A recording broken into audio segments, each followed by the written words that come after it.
Hello बच्चों, hello hello hello, welcome to Doubtnut पर आप सभी का बेटा बहुत बहुत स्वागत है। गुड इवनिंग जी बेटा, गुड इवनिंग। कैसे हो आप सब? आ जाओ जी, आ जाओ। आप सब अपने घरों पर उम्मीद है एकदम स्वस्थ होंगे, मस्त होंगे। तो बेटा आज हम पढ़ेंगे यहाँ पर हेलो एल्केन का लेक्चर नंबर 2। जीओसी नहीं, हेलो एल्केन का लेक्चर नंबर 2। बाहर आपको दिखाई दिया होगा कि जीओसी पढ़ा रहे हो क्या सर आप, सामान्य कार्बनिक रसायन पढ़ा रहे हो क्या? नहीं, हेलो एल्केन में पढ़ाने वाला हूँ। लेक्चर नंबर 2 आज उसका चलने वाला है।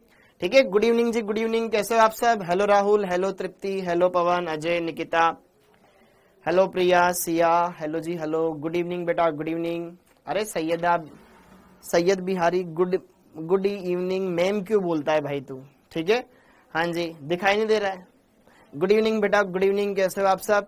हेलो विष्णु, हेलो महक, हेलो अंशुल, हेलो नौशाद, खुशी, नीरज। मैं एकदम बढ़िया हूँ विशाल जी। हेलो रोहित, प्रियंका जी, मंजीत। तो बेटा देखो ध्यान से, टाइम चेंज हो चुका है, उस चक्कर में ना वो एंट्री भरने में कुछ गड़बड़ हो गई। तो वैसे अपन पढ़ने वाले हेलो एल्केन ही, हेलो एल्केन का लेक्चर नंबर 2 आज चलने वाला है। अच्छा, कल का टेस्ट कैसा रहा? कितने बच्चों के कितने कितने मार्क्स आए? और एक बार फिर से बेटा अब क्या होगा, ए स्टार बैच में छटनी होने वाली है। तो जिन बच्चों के बढ़िया नंबर आ रहे हैं, ठीक है, हमने बोल दिया है, वो ऊपर से क्या करेंगे, मतलब जिन बच्चों के लास्ट 3 टेस्ट में बढ़िया स्कोर हुआ है उसके बिहाफ पर वो डाल देंगे। ठीक है, ओके। Marks decrease. सर आप ईमेल आईडी बता दीजिए। अब यार मोबाइल नंबर बता दो, टेलीग्राम आईडी बता दो, इंस्टा आईडी बता दो, अब मेल आईडी बता दो। क्या क्या चाहिए तुम्हें, कौन कौन सी आईडी चाहिए? सर अब आप ना आपके बैंक की आईडी बता दो, बैंक की आईडी पासवर्ड बता दो। ठीक है, ओके। नहीं दिया, 608, वेरी गुड, बहुत बढ़िया। ओके, कोई बात नहीं। फिजिक्स ने धोखा दे दिया, आंसर की रॉन्ग है। ठीक है बेटा पवन, वो तो पता चला। ठीक है, मानसी पांडे, पता नहीं कौन सी आईडी मांग रहा है भाई। मेरा इंक्रीज हुआ है, वेरी गुड। अच्छा, 348। गेप दिया ही नहीं। अच्छा अच्छा, या अच्छा तुम्हारी आज 2 घंटे की क्लास थी ना, पार्सल को बोल देते बेटा 50 तक तो छोड़ ही दोगी सर। ओके, 678 अमृता विश्रीवास, गजब। 193 आया आकांक्षा जी। कोई बात नहीं, कोई बात नहीं, कोई बात नहीं। ये वाला टेस्ट तो लगभग लगभग हर एक बच्चे का उसकी एक्सपेक्टेशन से कम ही मार्क्स लेकर आए इस बार आप। ठीक है, कोई बात नहीं। हैप्पी बर्थडे बेटा विज्जू बना। ओके ओके, अब चलो आगे बढ़ते हैं, आज के टॉपिक को समझते हैं, थोड़ा सा फ्लो में आते हैं, सारी बातों को क्लियर करते हुए आगे बढ़ते हैं। तो बेटा आज हम बात करने वाले हैं यहाँ पर हेलो एल्केन और हेलो एरीन्स का लेक्चर नंबर 2। इससे पहले वाला लेक्चर एकदम बिल्कुल बेसिक था। क्या क्या मैंने आपको पढ़ा दिया था?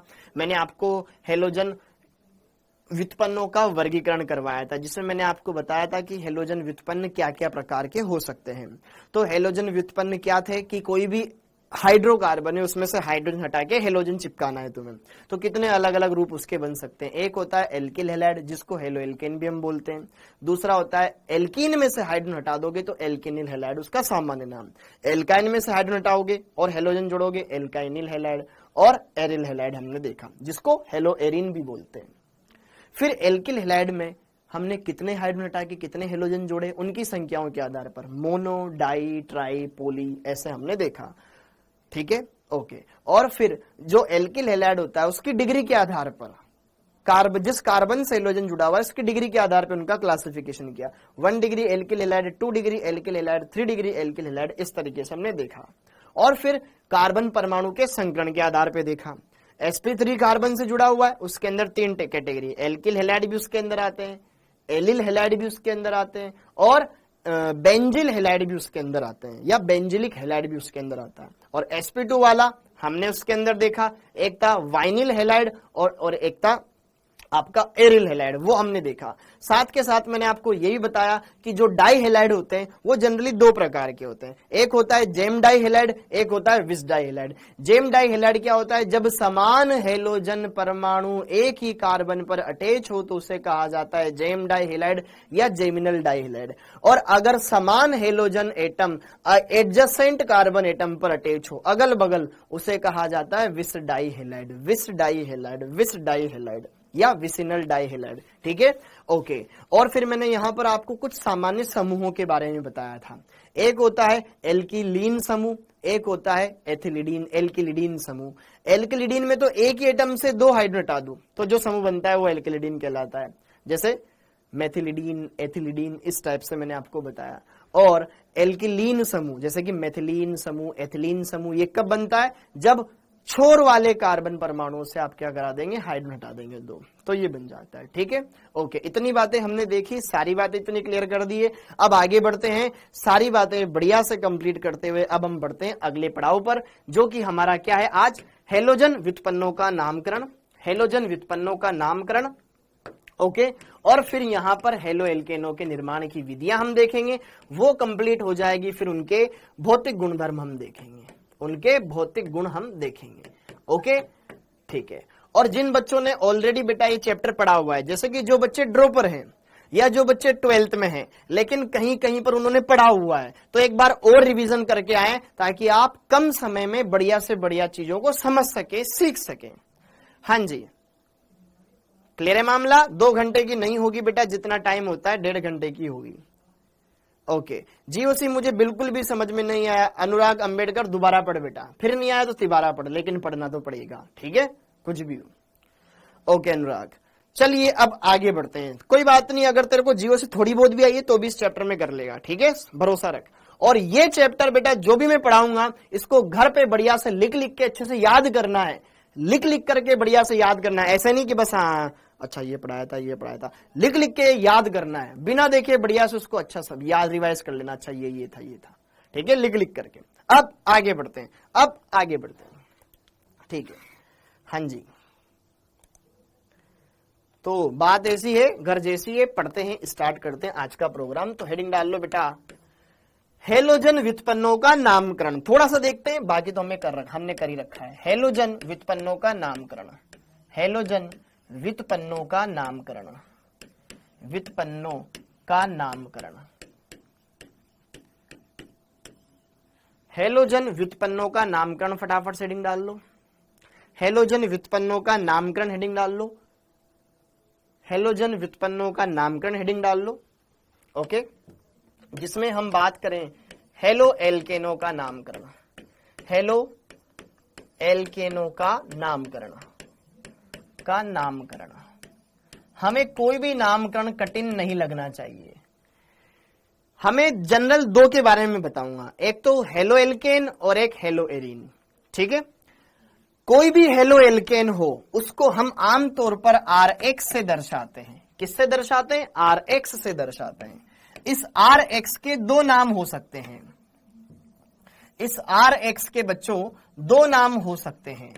एक होता है IUPAC नाम, IUPAC नाम, और एक होता है सामान्य नाम। ये हम सब समझदार हैं, हम जानते हैं, लिखें, क्योंकि जब तक मैं आपको बिजी नहीं करूंगा आप इधर उधर की बातों में लगे रहेंगे। देखो, IUPAC नाम जब भी लिखेंगे तो सबसे पहले हेलोजन परमाणु को लिखा जाएगा, जो हेलोजन परमाणु जुड़ रहा है। हेलोजन IUPAC नामकरण के दौरान सदैव प्रतिस्थापी के रूप में लिए जाते हैं और इनको हेलो कहा जाता है। हेलो और पीछे जो कार्बन चेन है उस हिसाब से नाम लिख देंगे, हेलो एल्केन, हेलो एल्केन इसे कहेंगे। और सामान्य नाम, जो समूह जुड़ा हुआ है एल्किल और पीछे जो हेलाइड जुड़ा हुआ है, ऐसे एल्किल हेलाइड के रूप में इसका नाम लिखा जाता है, एल्किल हेलाइड इसे कहा जाता है, ठीक है। जैसे कि मान लो तुम में से कोई है, जैसे कि प्रिया है, ठीक है, प्रिया है, ठीक है, घर स्कूल में इसका नाम प्रिया है, लड़की वही है, स्कूल में प्रिया, घर पर प्रियू या कुछ और नाम होगा, ठीक है, उस नाम से बुलाया जाता है। तो सेम उस तरीके से यौगिक वही है, स्कूल में नाम हेलो एल्केन, घर पे नाम एल्किल हेलाइड। कोई भी दिक्कत नहीं आएगी तुम्हें, कोई भी दिक्कत नहीं आनी चाहिए मुझे जहां तक लगता है, ओके। तो फटाफट से कुछ छुटपुट उदाहरण देख लेते हैं, निपटाते हैं, काम को खत्म करते हैं, ठीक है, ओके। जैसे कि अगर मैं बात करूं CH3Cl, CH3CH2Br, IUPAC सामान्य नाम सब लिखेंगे इनके, CH3C, CH3, यहां पे मैंने लिख दिया आई,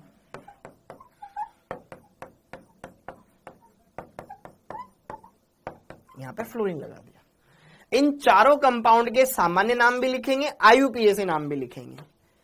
पहले आईयूपीएसी नाम, halo alkane, IUPAC halo alkane. Halogen कौन है? क्लोरीन। क्लोरोमीथेन, क्लोरोमीथेन, क्लोरोमीथेन या मेथेन।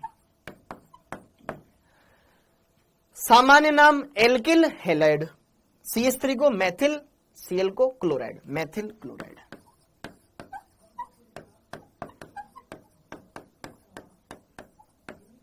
एक बार वापस रिवाइज करवा दूं इसलिए।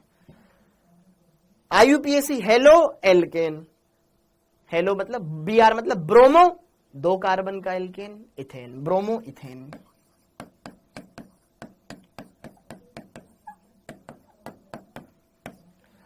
सामान्य नाम एल्किल हेलाइड, 2 कार्बन वाला एल्किल समूह, एथिल, Br के लिए ब्रोमाइड, एथिल ब्रोमाइड।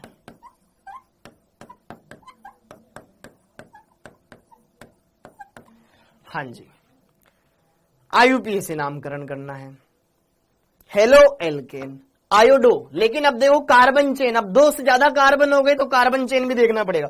1 2 3 कार्बन की चेन बनेगी, 1 2 3 कार्बन, 1 2 3 कार्बन, 2 नंबर पर आयोडीन जुड़ा हुआ है, 2 आयोडोप्रोपेन। Got it?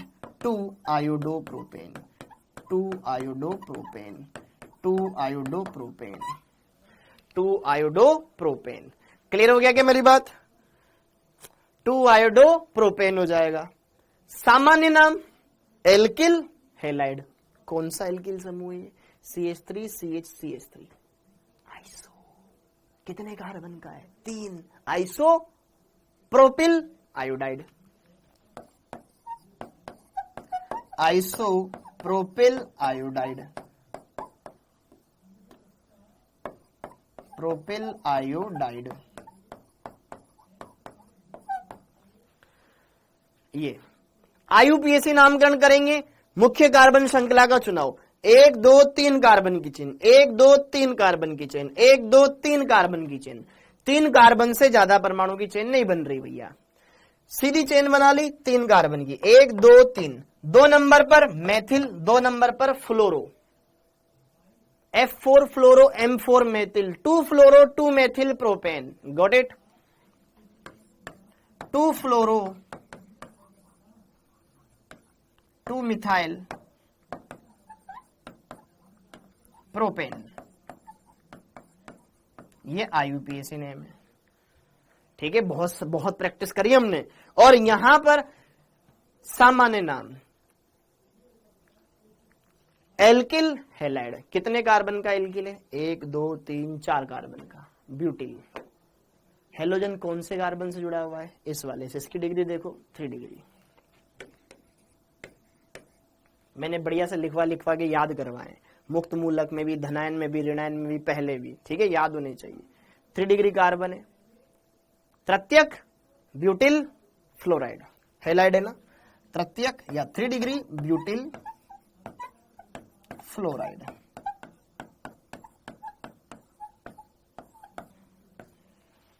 कर सकते हो, कोई भी दिक्कत नहीं होनी चाहिए, किसी भी नाम में दिक्कत नहीं होनी चाहिए। अगर दिक्कत है तो फिर दिक्कत है, ठीक है, वो होनी नहीं चाहिए। समझ में आया? इनके नाम याद करने में किसी भी बालक बालिका को कोई शंका, परेशानी, दुख, चिंता, तकलीफ, कष्ट, पीड़ा, बेचैनी कुछ नहीं होना चाहिए। और है तो फिर आईयूपीएसी पढ़ो, जो मैंने पढ़ा चुका हूं। ठीक है, मामला एकदम 100% क्लियर है बच्चा? ये डन। अब बी, हेलो एरीन का नामकरण। हाँ जी, हेलो एरीन का नामकरण। हेलो एरीन भी एकदम सिंपल है, कोई बड़ी दिक्कत नहीं है। आईयूपीएसी सामान्य दोनों देख लेंगे हम। सामान्य नाम में ऑर्थो मेटा पेरा आएगा, आईयूपीएसी में संख्या आ जाएगी। ठीक है, ओके। बेंजीन के ऊपर कोई भी एलोजन लगा दो, कोई भी एलोजन, एक्स मतलब फ्लोरीन लगा दो, क्लोरीन लगा दो, ब्रोमीन लगा दो, आयोडो लगा दो, उसका नाम लिख देंगे आईयूपीएसी में। तो हेलो बेंजीन। हेलो बेंजीन, कोई दिक्कत नहीं आएगी। Fluorobenzene, bromobenzene, iodobenzene, chlorobenzene, done done done done. अच्छा, अगर दो हो तो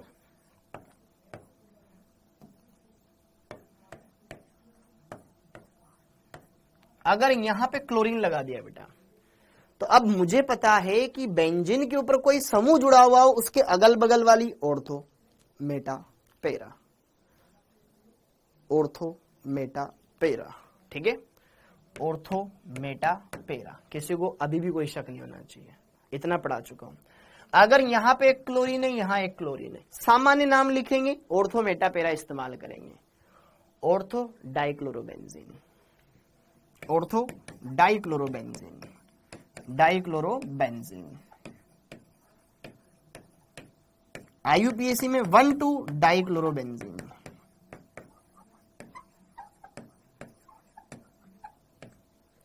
समझ में आया क्या? एकदम क्लियर है? बाकी लिखने की कोई जरूरत नहीं, यहां पे फिर 1,3 कर दो, 1,4 कर दो, छापने वाला काम हो गया तो ओके।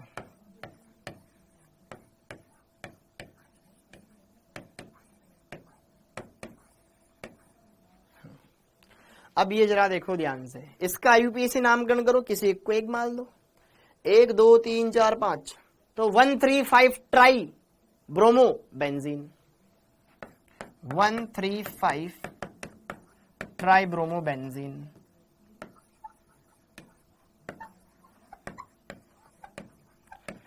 और इसको एनसीईआरटी ने इसका एक सामान्य नाम दे रखा है, सिमेट्रिकल ट्राइब्रोमो बेंजीन।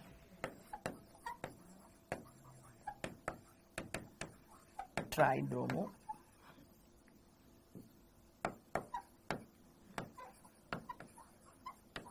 बेंजीन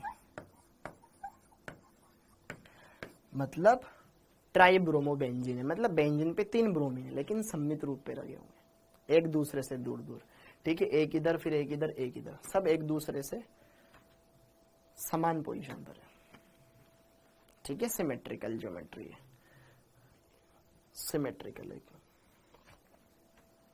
समझ में आ गया? बाकी तो छाप में कॉपी भरते जाओ, फिर कोई मतलब नहीं है। क्लियर है बेटा? एकदम समझ में आया क्या? किसी को कोई दिक्कत हो, परेशानी हो, बेचैनी हो, घबराहट हो, इन समस्याओं का इलाज डॉक्टर के पास जाए कराएं। कोई डाउट हो मुझसे कराएं, यहाँ पे इलाज, ठीक है, इनमें डन। आगे बढ़े बेटा। ओके जी बच्चों, मन के सच्चों, वेरी गुड, बहुत बढ़िया, बहुत ही बढ़िया। अब आगे बढ़ते हैं, आपके लिए होमवर्क। हाँ जी, ओके, तो यहां पे जरा देखो ध्यान से, क्या दिया हुआ है बेटा?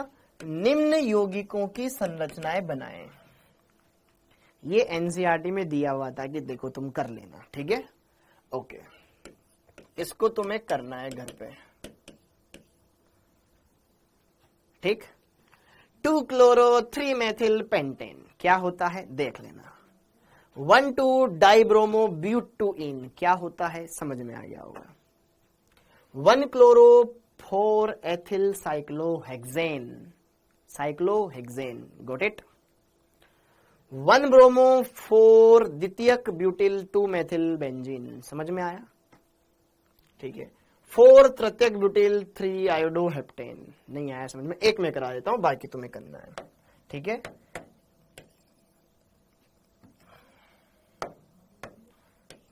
पांचवा में बता देता हूं, सबसे लास्ट में बेंजीन है, मतलब बेंजीन पे जुड़ रहा है सब। 1 ब्रोमो किसी एक को 1 मान दो, तो ये 1 वाला ब्रोमो, 4 पर द्वितीयक ब्यूटिल, 2 पर मेथिल, ये 1 ये 2 पे मेथिल, 4 नंबर, ये 1 2 3 4, 4 नंबर पर ब्यूटिल जोड़ेंगे, लेकिन 2 नंबर वाला जोड़ेंगे द्वितीयक ब्यूटिल। समझ में आ गया? द्वितीयक ब्यूटिल समूह क्या होता है? ये होता है एन ब्यूटिल, यस और नो। और द्वितीयक ब्यूटिल ये होता है द्वितीयक ब्यूटिल। समझ में आया कि नहीं आया? आया कि नहीं आया? ठीक है बेटा, तो यहां पे ये चिपका दो।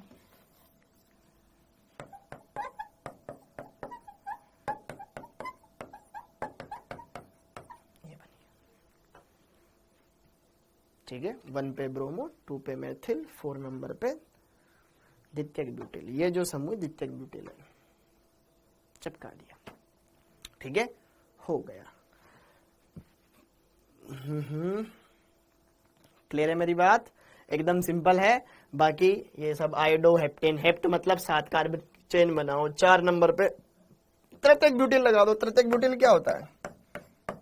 ये होता है तृतीयक ब्यूटिल, चिपका दो, बन जाएगा, ठीक है, डू, ठीक है, आप खुद करना है इनको।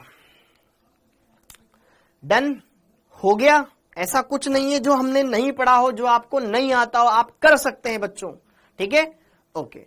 अब ये खत्म। अब इसके बाद CX बंध आबंध की प्रकृति क्या होती है?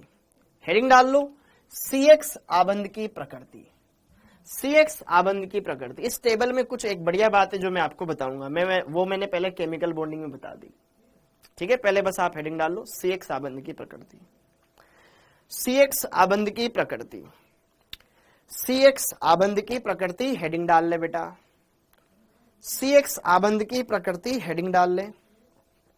देखो ध्यान से यार, ये भी हमको आता है, हमने GOC पढ़ा हुआ है, हमने GOC पढ़ा हुआ है, देखो काम आएगा GOC। कोई भी हेलोजन हो जो कि कार्बन से जुड़ेगा, ये बंध हमेशा ध्रुवीय रहेगा।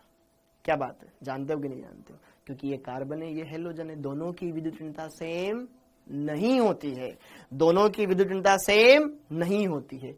हेलोजन की विद्युतीयता आमतौर पर अधिक होती है, ठीक है। तो यहां पर इस पे आंशिक रूप से ऋणावेश रहेगा, आंशिक रूप से धनावेश रहेगा। मतलब यह बंध ध्रुवीय प्रकृति का होगा, ध्रुवीय सहसंयोजक बंध, ध्रुवीय सहसंयोजक बंध होगा। क्या हम भी बात समझ में आ रही है क्या? हमने GOC में पढ़ा है ना यार, हेलोजन परमाणु तो इलेक्ट्रॉन खींचता है ना, -I प्रभाव दर्शाता है, तो इलेक्ट्रॉन तो इसके ऊपर आएंगे ना।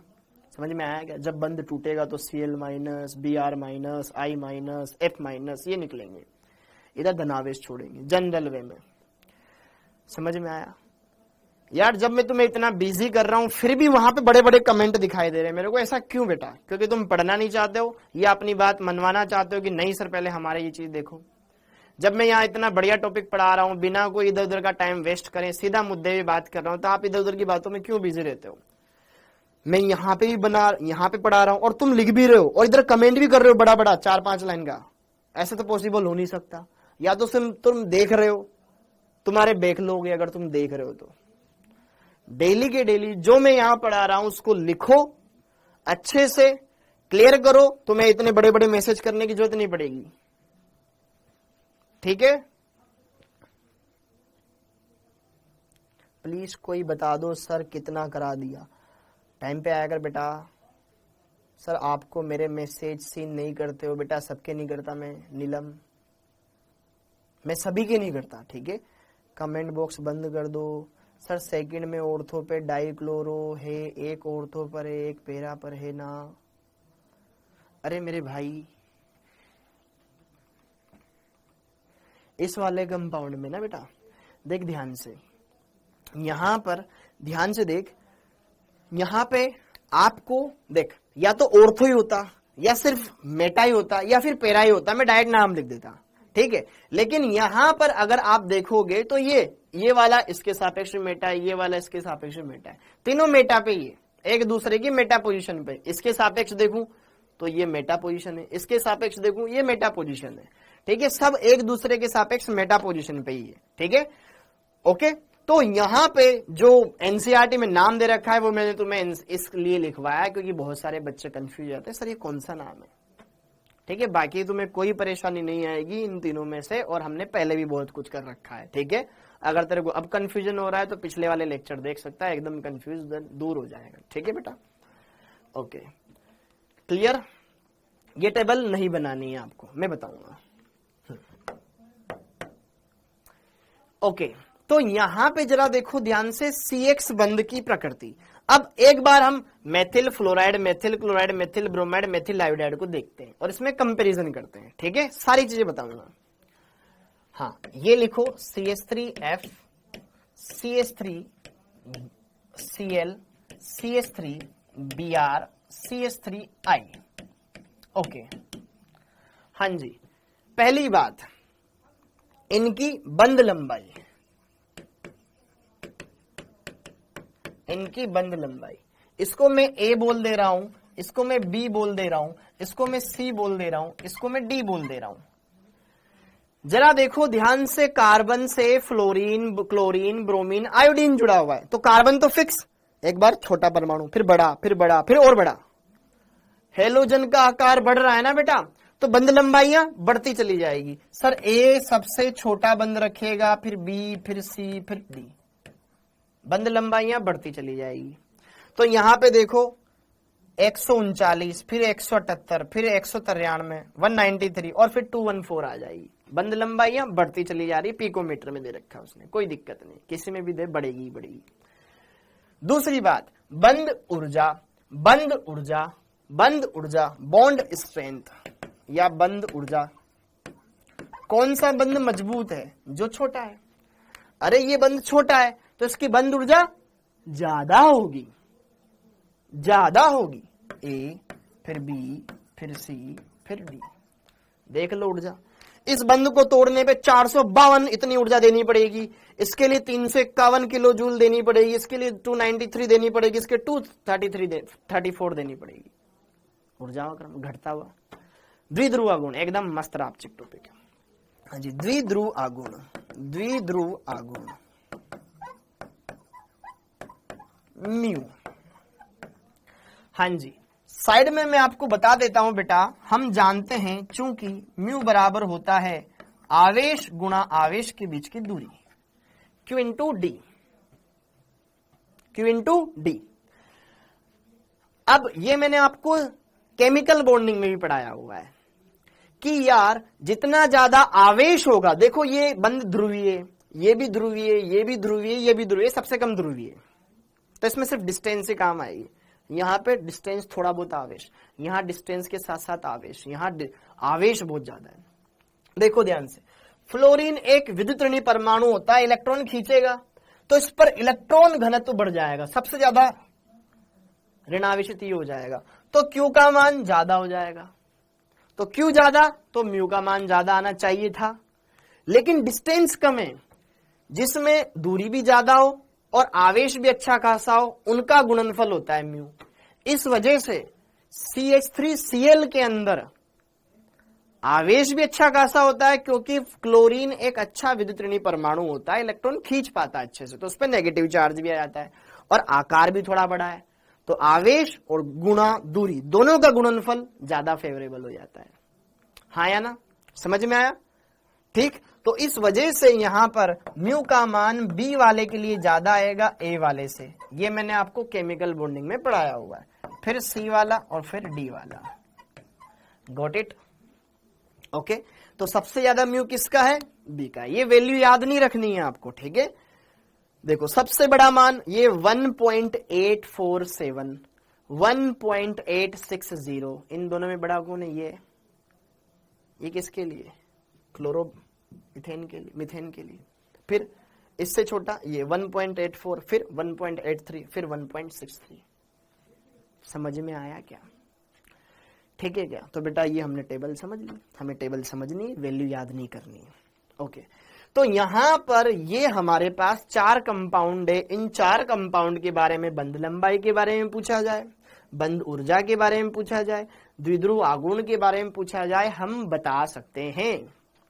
द्विध्रुव आगुण को म्यू से व्यक्त किया जाता है, यह एक सदिश राशि होती है जिसकी दिशा कम विद्युत ऋणी वाले से अधिक विद्युत ऋणी परमाणु की ओर होती है। म्यू एक वेक्टर क्वांटिटी होती है बेटा, ठीक है? ओके, यहां पर म्यू इस दिशा में रहेगा, इस तरह, यहां पे भी इस दिशा में ही रहेगा, यहां पे भी इस दिशा में रहता है, ओवरऑल यहां पे भी इस दिशा में रहता है, ठीक है? लेकिन जिसका खींचने का पावर ज्यादा है वो वाला फिर यहां पर फैक्टर वर्क करता है, ठीक है क्या? इतना सिंपल सा दिमाग रखना है। इन चारों में यहां पे लोचा आता है, ये थर्ड वाला, ये ध्यान रखना है। बाकी तो और एकदम सिंपल है, मक्खन है, ठीक है क्या बच्चों? क्लियर हो गया? ये हमने देखा थ्योरेटिकल पोर्शन। ओके, अभी तक के टॉपिक में किसी को कोई डाउट हो बता सकते हो।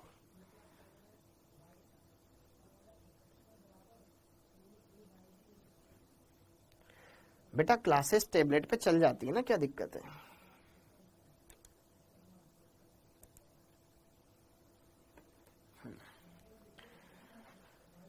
ओके म्यू वाला बेटा अगर आपको और अच्छे से देखना है तो केमिकल बॉन्डिंग देखो, एकदम बढ़िया से बता रखा है द्विध्रुवा गुण। ओके अब हेडिंग डाल लो, हेलो एल्केनो के निर्माण की विधियां। यूट्यूब पे क्लास नहीं चल रही है मेरे भाई, पेड बैच में चल रही है, ठीक है? हाँ जी, हेलो एल्केनो के निर्माण की विधियां,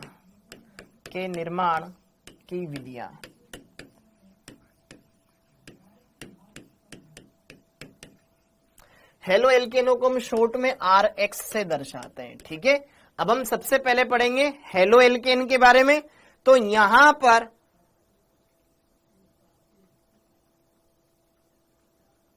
अरे म्यू का मान एफ के लिए ज्यादा कैसे आएगा, दूरी तो कम है ना। म्यू का मान एफ के लिए ज्यादा दिया है। अरे यार कहां ज्यादा दिया है बेटा, आपको तो पढ़ना भी नहीं आ रहा। 1.84 बड़ा होता है कि 1.86 बड़ा होता है? मानसी पांडे, कहा मैंने कमेंट खोल ली होगी बेटा। 1.84 बड़ा होता है या 1.86 बड़ा होता है? मानसी जी बेटा ये बड़ा होगा ना 1.86। Very good Ajay.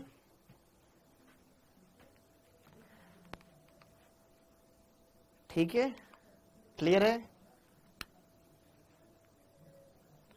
Type of chemical reaction नहीं बताया बेटा, क्या करेगा जान के? अज्ञानता भी एक वरदान होता है, जो जानेंगे हम आगे। अभी अज्ञानी रहे, ज्ञानी मत बन, ठीक है? ओके हाँ अच्छा सुनो, अब हम पढ़ने वाले बेटा हेलो एल्केन के निर्माण की विधियां। अब हेलो एल्केन के निर्माण की विधियां, अच्छा सुनो, कल 12 बजे मेरे यूट्यूब पे क्लास है, अगर आप फ्री रहें तो आप जरूर आइएगा, ठीक है? क्योंकि जो मैं यहाँ पे पढ़ा रहा हूं बेटा, ये तो हम इस तरीके से पढ़ रहे हैं ताकि ओवरऑल हर तरह का बच्चा इस चीज के लिए एकदम मेंटली प्रिपेयर रहता है, ठीक है? तो वो इसी फॉर्मेट में पढ़ना होता है उसको, तो उसी फॉर्मेट में मैं पढ़ा रहा हूं। लेकिन मैं क्या करूंगा तुम्हारे लिए, ताकि तुम आगे का मटेरियल भी जान सको, तो मैं यूट्यूब पर दूसरी तरीके से पढ़ाऊंगा। यूट्यूब पर बेटा मैं कल लेकर आ रहा हूं तुम्हारे लिए योगात्मक अभिक्रियाएं, जिसमें मैं जितनी भी योगात्मक अभिक्रियाएं होती है मोटी मोटी उनके बारे में बताऊंगा। चाहे वो मुक्त मूलक योगात्मक अभिक्रिया हो, चाहे वो इलेक्ट्रॉन स्नेह योगात्मक अभिक्रिया हो, या फिर नाभिक स्नेह योगात्मक अभिक्रिया हो। तो प्लीज आइएगा जरूर 12 बजे यूट्यूब पर, ठीक है? और उसको भी आप समझना है बढ़िया से, एकदम मस्त टॉपिक है, ठीक है? क्योंकि पेड बैच में तो मेरे को चैप्टर वाइज चलना है, ठीक है? हेलो एल्केन, फिर फिनोल, फिर एल्डिहाइड, इस तरीके से। जबकि मैं यूट्यूब पर अपने हिसाब से चलूंगा, ठीक है? किसी को कोई दिक्कत नहीं आएगी। तो जो बच्चा आना चाहे वो आ सकता है, आप सादर आमंत्रित हैं, ठीक है? ओके हाँ, हेलो एल्केन के निर्माण की विधियां, हेलो एल्केन के निर्माण की विधियां। अब हेलो एल्केन बनाने की कौन कौन सी विधियां होती है? अब बच्चों हम क्या करेंगे, पहले हेलो एल्केन बनाएंगे, है ना? फिर उस हेलो एल्केन की मदद से बाकी चीजें बनाएंगे। तो हर एक चैप्टर में ऐसा ही चलने वाला है, पहले जैसे कि एल्कोहल, फिनोल, ईथर है, तो पहले हम एल्कोहल कैसे बनाते हैं ये सीखेंगे, पहले फिनोल कैसे बनाते हैं ये सीखेंगे, फिर उसकी रासायनिक अभिक्रियाएं देखेंगे। ऐसे ही एल्डिहाइड कीटोन वाले में पहले हम ये देखेंगे एल्डिहाइड कीटोन कैसे बनाते हैं, फिर उससे और बाकी कैसे बनाते हैं, ठीक है? कितना सही तरीके से अरेंजमेंट कर रखा है ना चीज, किसी ने भी चैप्टर बनाने वाले ने।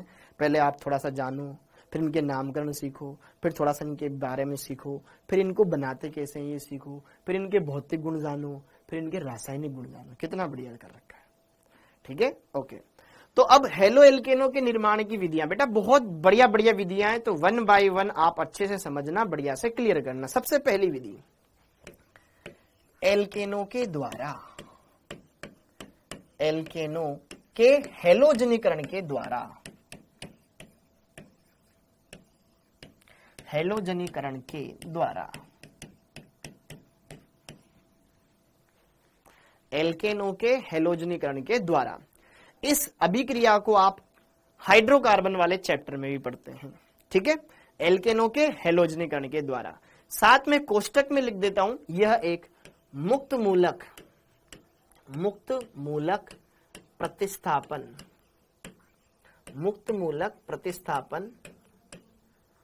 अभिक्रिया का उदाहरण होता है। एल्केनों के हेलोजनीकरण के द्वारा हम हेलो एल्केन बना सकते हैं। तो देखो ध्यान से, बात ऐसी है, घर जैसी है, लिखिएगा। एल्केनों का हेलोजनीकरण कराने पर एल्किल हैलाइड प्राप्त होता है, लेकिन जो एल्केन होते हैं बेटा वो बहुत कम रिएक्टिव होते हैं। एल्केन बहुत कम रिएक्टिव होते हैं, पहली बात तो ये। दूसरा, मुक्त मूलक कब बनता है? हेल्पर की उपस्थिति में। हीट दो, सनलाइट दो, टेम्परेचर दो, इलेक्ट्रिसिटी दो, ये वो कुछ दो, तो हम जो एल्केनों का हेलोजनीकरण करवाते हैं ये उच्च ताप पर करवाते हैं, जिससे क्या होगा? एल्केन बंध सक्रिय होगा, हेलोजन बंध सक्रिय होगा, वो टूटेगा, उच्च ताप पर मुक्त मूलक बनेगा, फिर प्रतिस्थापन होगा। तो एल्केनों का जो हेलोजनीकरण होता है उसको करवाने के लिए हमें थोड़ा ज्यादा ताप चाहिए। हम अंधेरे में नहीं करवा सकते ये अभिक्रिया, या तो सनलाइट के प्रेजेंस में या हाई टेम्परेचर दे करके हम इस प्रोसेस को करवा सकते हैं। बहुत ही मस्त प्रोसेस है, बहुत ही शानदार है देवियों सज्जनों, मजा आएगा आपको। तो देखो, जब एल्केनों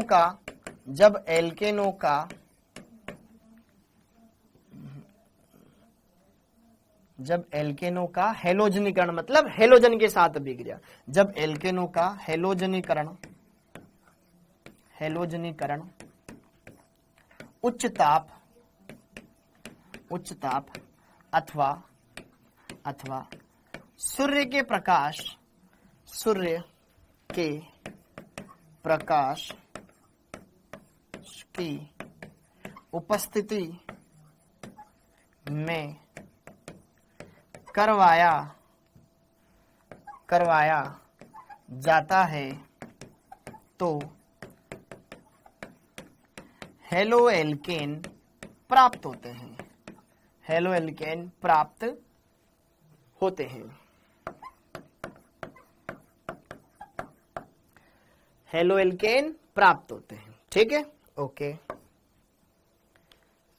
ये भी लिख लो, यह एक मुक्त मूलक प्रतिस्थापन क्रिया विधि का उदाहरण है।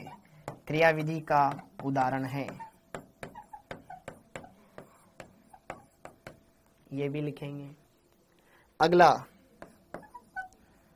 अगला सारी काम की चीजें बताऊंगा, ठीक है। अब हेलोजन लेंगे तो कौन सा हेलोजन ज्यादा क्रिया करेगा, कौन सा कम करेगा, ठीक है। हेलोजन की क्रियाशीलता का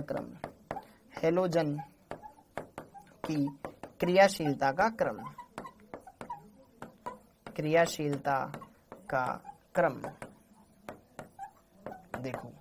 halogen fluorine, chlorine, bromine, iodine, ये सिंगल एग्जिस्ट नहीं करते, द्वीप परमाणु के रूप में एग्जिस्ट करते हैं, जैसे कि F2, Cl2, Br2, I2।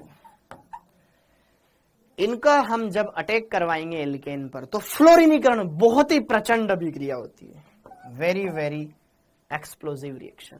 फिर देन क्लोरीनीकरण, देन ब्रोमीनीकरण, सबसे धीमा होता है आयोडीनीकरण, ठीक है। जब भी हम हेलोजनीकरण करवाते हैं, जैसे फ्लोरीनीकरण करवाओ, क्लोरीनीकरण करवाओ, ब्रोमीनीकरण करवाओ, आयोडीनीकरण कराओ, नाम से समझ पा रहे हो आप, ओके। तो फ्लोरीनीकरण बहुत फास्ट होता है बेटा, इसलिए वो नहीं करवाते हम। फ्लास्क फट गया तो हम प्रैक्टिकल कर रहे हैं, फ्लास्क फट गया, केमिकल बाहर आ जाएगा, समझ में आया, ओके। तो हेलोजन की क्रियाशीलता का क्रम ये समझ में आया। अब सर एल्केन कौन सा लेना चाहिए? Stable the intermediate, faster the reaction. अरे 1 डिग्री मुक्त मूलक से ज्यादा स्टेबल 2 डिग्री, 2 डिग्री से ज्यादा स्टेबल 3 डिग्री। तो जिसमें ज्यादा स्थायी मुक्त मूलक बनेगा वो जल्दी क्रिया करेगा ना यार, हाँ के ना? जीओसी काम आ रही है हर एक शब्द पर, ओके।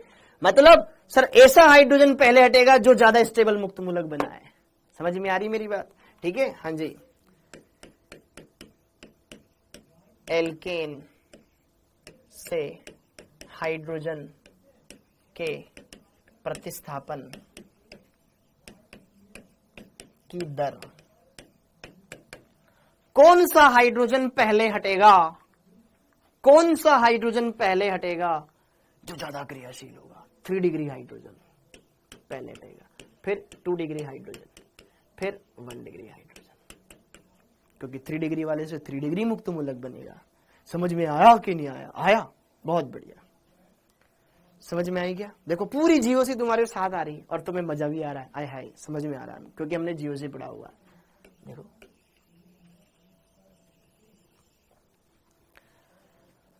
ओके सर, अब उदाहरण दे दो। बहुत से लिखवा दिया आपने, बहुत सारा लिखवा दिया, उदाहरण दो। जैसे कि देखो ध्यान से उदाहरण। ओके, पहले हम एक जनरल उदाहरण लेते हैं बेटा, फिर उसके बारे में क्रियाविधि बताऊंगा तुम्हें। सारी चीजें एकदम बढ़िया से बोलते ना, एकदम बढ़िया से एक्सप्लेन करूंगा। देखो मैंने लिया CH4 मिथेन लिया, मिथेन की अभिक्रिया करा दी मैंने Cl2 के साथ, मिथेन की अभिक्रिया करवा दी मैंने CH2 के साथ, Cl2 के साथ। ओके, किसकी उपस्थिति में? ताप की उपस्थिति में, या सूर्य का प्रकाश, सनलाइट, सूर्य का प्रकाश हमने ले लिया, या HNu लिख सकता हूं, कोई दिक्कत नहीं किसी को। अब होगा क्या? प्रतिस्थापन। एक हेलोजन जाएगा, उधर से हाइड्रोजन हटाएगा, Cl गया, एक H हटाया, CH4 से CH3, एक H हट गया, प्रतिस्थापन हाइड्रोजन का हो जाएगा, फिर उधर Cl लग जाएगा, बचा क्या? उधर से H निकला, इधर Cl बच गया, HCl बन जाएगा। समझ में आया कि नहीं आया? होगी अभी क्रिया, बन गया ना हम हेलो एल्केन। हेलो एल्केन बना कि नहीं बना? बन गया ना एक इस फटके में। ये है मिथेन, ये है Cl2 हेलोजन। ये आपके पास क्या, ये नाम क्या इसका? Chloro methane, chloro methane. Okay, जब हम एल्केन आधिक्य में लेंगे तो बस इतनी सी अभिक्रिया होगी। कब? अगर ये आधिक्य में लिया जाए, ठीक है। अगर न लिखा जाए ना तो भी हमें मानना है कि यार ये ज्यादा मात्रा में, और इसके लिए बोल दिया जाए कि अगर ये आधिक्य में हो तो फिर वो मैं आपको आगे बताऊंगा। हाँ जी, इतनी बात समझ में आई क्या? उदाहरण समझ में आया कि भैया सनलाइट की प्रेजेंस में अभिक्रिया होगी तो भैया ऐसा ऐसा काम होगा और फिर ऐसे ऐसे उत्पाद बनेगा। इतना क्लियर हुआ? अब देखो इसकी क्रियाविधि, इंपोर्टेंट है इनकी क्रियाविधि को समझना। समझ में आई मेरी बात? ओके, उपरोक्त अभिक्रिया निम्न प्रकार। अच्छा, उपरोक्त अभिक्रिया मुक्त मूलक प्रतिस्थापन अभिक्रिया का उदाहरण है जो कि निम्न प्रकार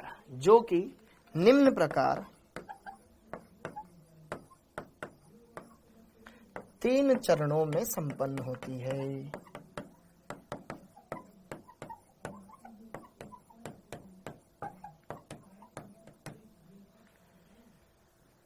लिखते जाओ। हमने हेलो एल्केन बना लिया, एकदम सिंपल चीज है, लेकिन ये कैसे होती है ये समझना ज्यादा इंपॉर्टेंट है बेटा। ठीक है क्या बात? ठीक है क्या बात? एकदम ठीक है बच्चों। ओके, पहले अभिक्रिया एकदम स्टार्ट होगी, फिर चलती रहेगी, फिर खत्म हो जाएगी। कब? जब पूरा केमिकल खत्म हो जाएगा तो अभिक्रिया खत्म हो गई ना, क्रिया कार्य की नहीं बचा तो जरा देखो ध्यान से, इसमें 3 स्टेप होते हैं। पहला पद, हम ये क्रियाविधि देख रहे हैं बेटा, क्रियाविधि देख रहे हैं, इसकी क्रियाविधि देख रहे हैं। क्रियाविधि हम देख रहे हैं, मैकेनिज्म। क्रियाविधि यहां पर जो होगी वो 3 पदों में होती है, 3 स्टेप में यहां पर ये होती है। तो क्रियाविधि का प्रथम चरण, प्रथम पद होता है बेटा आपका स्टेप फर्स्ट। स्टेप फर्स्ट, श्रृंखला प्रारंभन पद, श्रृंखला प्रारंभन पद, श्रृंखला प्रारंभन पद, पद।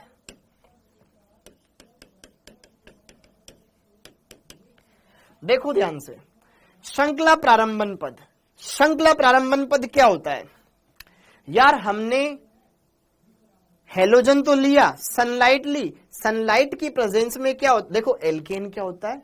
अक्रिय होता है, बहुत कम क्रियाशील होता है, इसलिए इनको पैराफिन भी कहा जाता है। पैराफिन, एल्केन को पैराफिन कहा जाता है बेटा। पैराफिन का मतलब कम क्रियाशील, ये बहुत कम क्रियाशील होते हैं, ठीक है। तो यहां पे तो कार्बन कार्बन बंद या हाइड्रोजन बंद, कार्बन हाइड्रोजन बंद, ये नहीं टूट पाता है। लेकिन जो ये हेलोजन हेलोजन बंद होता है ना, ये टूट जाता है, ठीक है, ओके।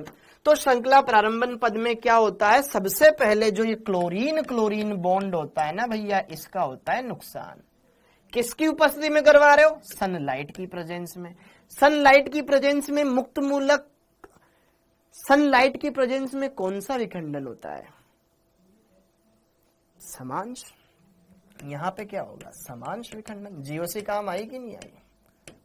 कितनी इंपॉर्टेंस है इस चैप्टर की, समांश विखंडन। तो इसका इलेक्ट्रॉन इसके माथे, इसका इलेक्ट्रॉन इसके माथे, तो यहां पे क्या Cl मुक्त मूलक बनेगा कि नहीं बनेगा? क्लोरीन मुक्त मूलक बन जाएगा। क्लोरीन फ्री रेडिकल बनेगा कि नहीं बनेगा? बनेगा ना मित्रों, बनेगा।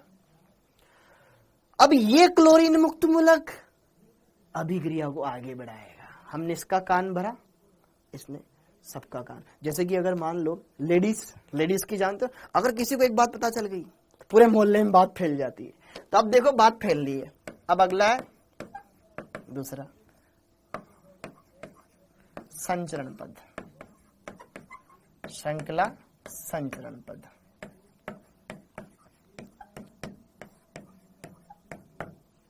अब बात फैलेगी फटाफट। और सुन, तेरे को पता है उनके यहाँ क्या हुआ है, ठीक है। तो ये जो क्लोरीन मुक्त मूलक है, अब इसके ऊपर आक्रमण करेगा। अब इसमें क्या है? कार्बन हाइड्रोजन है। तो कार्बन मुक्त मूलक की उपस्थिति में फिर से वापस क्या होगा? समांश विखंडन। Helper, heat, electricity, light, peroxide, radical, radical की उपस्थिति में वापस से अगेन क्या होगा? रेडिकल बनेगा। इसका भी समांश विखंडन होगा ना यार, होगा कि नहीं होगा? होगा। होगा कि नहीं होगा? होगा। इसका इलेक्ट्रॉन इसके पास, इसका इलेक्ट्रॉन इसके पास, तो ये Cl डॉट H डॉट के साथ मिलकर अलग हो जाएगा। ये बन गया मेथिल मुक्त मूलक और यहां से HCl अलग हो गया। ऐसे पहला स्टेप। क्लोरीन ने मीथेन के ऊपर आक्रमण किया, अब मेथिल Cl2 अणु के ऊपर आक्रमण कर जाएगा, ठीक है। यह मेथिल मुक्त मूलक, ये क्या बना? मेथिल मुक्त मूलक बना, मेथिल मुक्त मूलक बना। समझ में आया कि नहीं आया? Stable the intermediate, faster the reaction, जिसमें इससे ज्यादा स्टेबल बन जाए मेथिल। अब ये मेथिल, तूने मेरा हाथ तोड़ा, ले।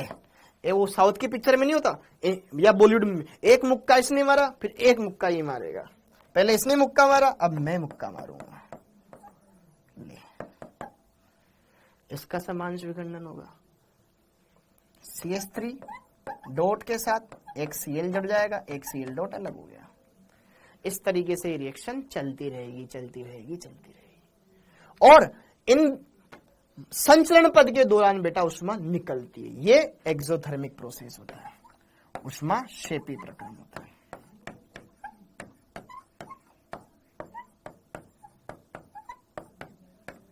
जैसे मुक्का आवाज आती ना, वैसे एक्सोथर्मिक प्रोसेस।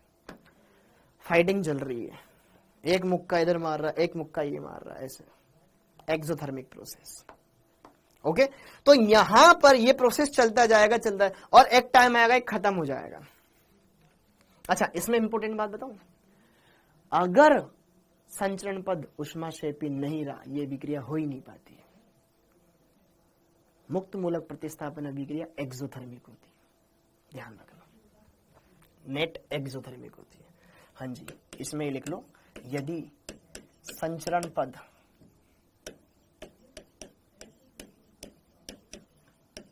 ऊष्माक्षेपी न हो तो यह अभिक्रिया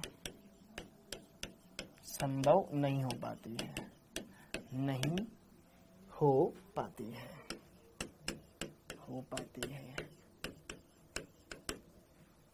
ध्यान रखना, ठीक है। और लास्ट फाइनल स्टेप, थर्ड, श्रृंखला समापन पद, chain termination step.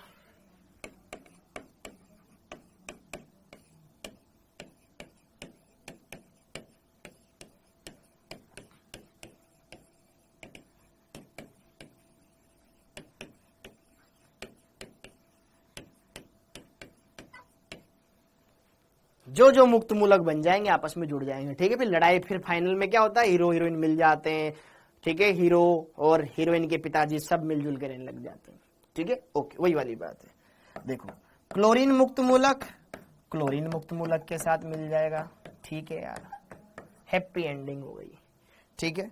Okay, Maithil मुक्त मूलक मैथिल मुक्त मूलक के साथ मिलकर रह लेगा,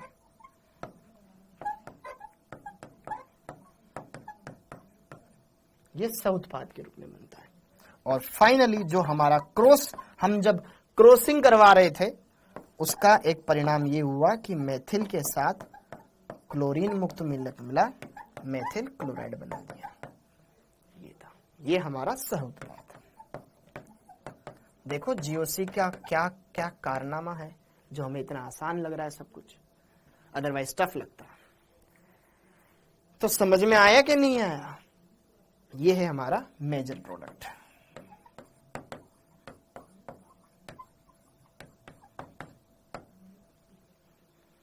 समझ में आई बात? एकदम मस्त है ना, एकदम कहीं लगा ही नहीं कि दिक्कत है कुछ। ओके, और मुझे पढ़ाने में भी आसानी लगी। क्यों? क्योंकि अब मैंने वो सब चीजें तुम्हें बता रखी है जो मैं बताना चाहता था, वरना तो फिर मैं यहाँ पे अलग अलग पढ़ाता, ठीक है। तो क्या यहां पर आपको एल्केनों का हेलोजनीकरण टफ लगा? नहीं गुरुजी, कुछ नहीं है। एल्केन लो, हेलोजनीकरण करा दो, सनलाइट लो, मुक्त मूलक बनेगा, उससे क्या होगा, हाइड्रोजन हटेंगे, क्लोरीन आगे जुड़ेंगे, खत्म। समझ में आया कि नहीं आया? ऐसे होता है, ठीक है। ओके, अब जैसे कि देखो तुमसे यहाँ पे कुछ क्वेश्चन पूछेंगे हम। हाँ जी, क्लियर है मामला? जैसे कि क्वेश्चन बनता है, बात ऐसी है घर जैसी। अब क्वेश्चन, ठीक है, एल्केन के निम्न, एल्केन के, अब यहां पे देखो तुम्हारा पुराना ज्ञान काम आएगा। निम्न एल्केन के हेलोजनीकरण में, निम्न एल्केन के क्लोरीनीकरण में, ठीक है, मैंने क्लोरीनीकरण शब्द यूज कर लिया, क्लोरीनन भी बोल सकते, क्लोरीनीकरण में CH बंद, CH बंद के विदलन का, CH बंद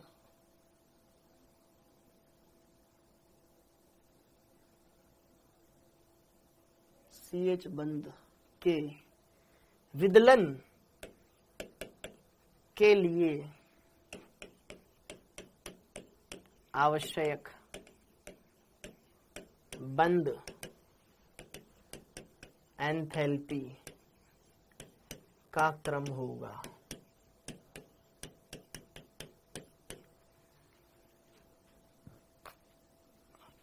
कोई एल्केन है तुम्हारे पास, उसका तुम्हें क्या करवाना है, क्या करवाना है, क्लोरीनीकरण।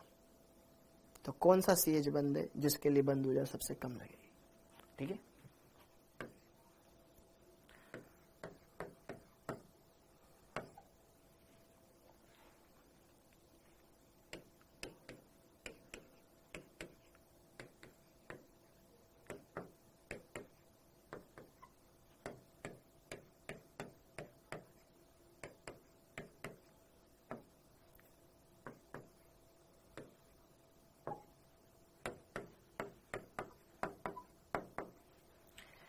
ये कंपाउंड है, ठीक है, इसके 3 हाइड्रोजन तुम्हारे सामने स्पष्ट है, ठीक। Okay, option number 1 HA,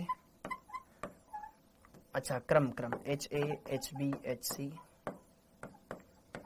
option number B, ठीक है, HC, HB, HA, option number C, HB, HA, HC, option number D, HA बराबर HB बराबर HC। कौन सा हाइड्रोजन निकले जहां पर ज्यादा ऊर्जा लगेगी?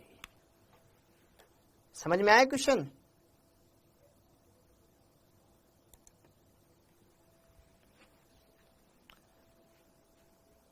हाँ जी बेटा, क्लियर है क्या? मेजर प्रोडक्ट मतलब मुख्य उत्पाद।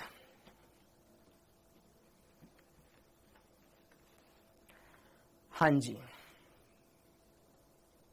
लास्ट स्टेप क्या? देखो, अरे किसने नहीं लिखा हो तो लिख लो भाई।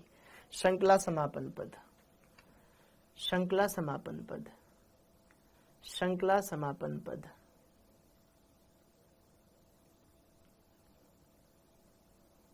ठीक है, ओके, ये क्वेश्चन है। अब इस क्वेश्चन में क्या है, तुम्हें तीन अलग अलग तरह के हाइड्रोजन दिखाई दे रहे हैं बेटा। ये वाला हाइड्रोजन जिस कार्बन से जुड़ा हुआ है, इसकी डिग्री देखो, ये है 1 डिग्री कार्बन। ये वाला हाइड्रोजन जिस कार्बन से जुड़ा हुआ है, ये है 2 डिग्री कार्बन। ये हाइड्रोजन जिस कार्बन जुड़ा हुआ है, ये 3 डिग्री कार्बन है। सबसे ज्यादा क्या हो गया भैया, क्या हो गया?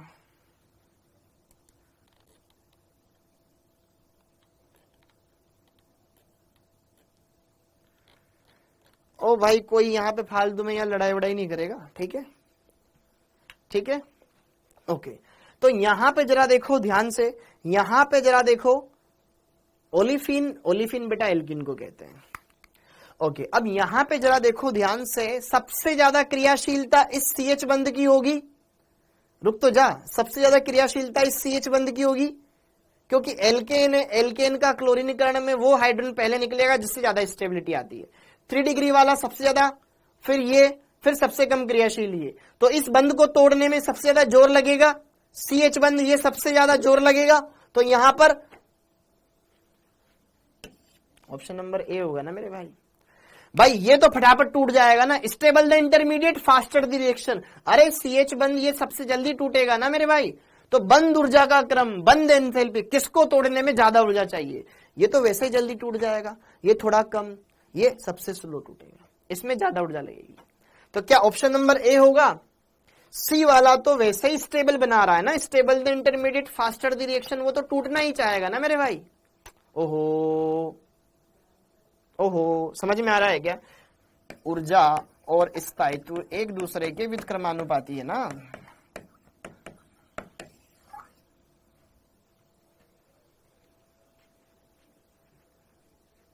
अभी इस वाले क्वेश्चन का आंसर मिल गया। अब इसका देख लो, मेजर प्रोडक्ट का मतलब होता है मुख्य उत्पाद।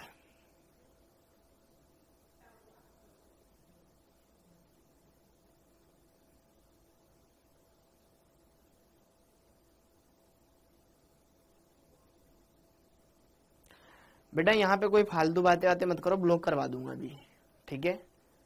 अभी फोन करूंगा, ब्लॉक हो जाओगे, फिर ये बोलोगे सर हमारा कोर्स नहीं चल रहा है, पता नहीं क्या हो गया है। हाँ बेटा, जो जितना ज्यादा स्टेबल आयन बनेगा, देखो कोई टूटने के बाद, देखो टूटेंगे तो तीनों, भाई हमने एनर्जी दी है, ये भी टूटेगा, ये भी टूटेगा, ये भी टूटेगा। कौन स्टेबल आयन बना रहा है? बेटा यहाँ पे कोई फालतू इधर उधर की बातें नहीं करेगा प्लीज। और ऐसे बच्चे जो भी बातें कर रहे हैं इनको प्रमोट मत करो आप। बाकी बच्चे ना उनकी लाइन में कमेंट करे जा रहे हैं, कमेंट, उनको ऐसे बच्चों को प्रमोट मत करो, ठीक है? ओके, कोई बच्चा कर रहा है, जो करना है उसको करने दो, आप उसके कमेंट क्यों देख रहे हो? मेरे को तो समझ में नहीं आता तुम्हें कमेंट करने का टाइम कैसे मिल जाता है। मैं तो टाइम भी नहीं देता, मैं तो हैंड टू हैंड आगे बढ़ जाता हूं, फिर भी तो इतने बड़े बड़े कमेंट कैसे करते हो यार? इससे फिर उन बच्चों का नुकसान होता है जो वाकई में जेन्युइनली कुछ कमेंट पढ़ते हैं, कुछ अच्छी बात पूछते हैं। ऐसे बच्चों को बिल्कुल प्रमोट मत करो, ठीक है? इनका कुछ नहीं होगा ना, तो ये इनका सिलेक्शन करवाएंगे ना तुम्हारा फिर उनके चक्रों में काम बिगड़ेगा। ऐसे बच्चों पे ध्यान ही मत दो, ठीक है? डिस्ट्रैक्शन बहुत आएंगे, उसमें से एक डिस्ट्रैक्शन ये भी है, स्पैमिंग वाला। इनका कुछ नहीं कर सकते, आप जो पढ़ने आए हो पढ़ाई करो। ओके, क्या पता उन्होंने इसी बात के लिए पैसा दिया है कि सर आप पढ़ाओ, हम पैसा देंगे, आपको नहीं पढ़ाने देंगे, या हम डिस्टर्ब करने के लिए आएंगे, ठीक है?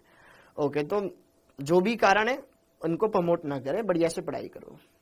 हाँ देखो, श्रृंखला समापन पद में क्या होता है, जो भी मुक्त मूलक बना है वो फाइनली एक दूसरे के साथ जुड़ जाता है। जैसे कि क्लोरीन मुक्त मूलक क्लोरीन के साथ जुड़ जाएगा तो Cl2 बन जाएगा, मेथिल मेथिल के साथ जुड़ जाएगा तो यहाँ पे ये बन जाएगा, मेथिल एथिल ये मेथिल क्लोरीन के साथ जुड़ जाएगा तो ये बन जाएगा। ये मेजर प्रोडक्ट होता है, मुख्य उत्पाद होता है। समझ में आया? ये है टर्मिनेशन। टर्मिनेशन का मतलब समापन हो गया, फाइनल। ओके, ये क्वेश्चन समझ में आया? जो मैं काम की चीज सिखा रहा हूं उस पे तो नहीं आया ना तुम्हारा जवाब? नहीं उनकी बातें सुनो, ठीक। ओके, तो यहां पर कहीं ना कहीं हमने ये देखा है कि एल्केन का अगर हम हेलोजनीकरण करवाएंगे तो यहां पर इस तरीके से ये प्रोसीड होती है अभिक्रिया, ठीक है। डन है मामला। वैसे इसमें अभी जो क्लोरीनीकरण होता है, ब्रोमीनीकरण होता है बेटा, ये और भी अच्छे तरीके से होता है।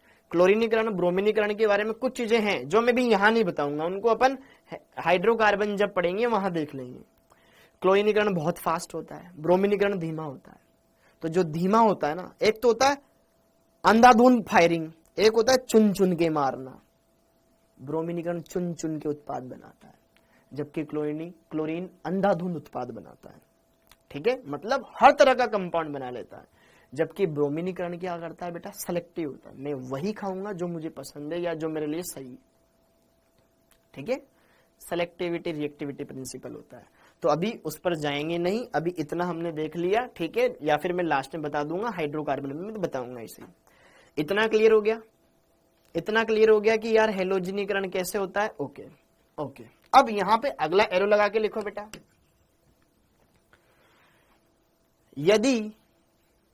यदि एल्केनो के हेलोजनीकरण के दौरान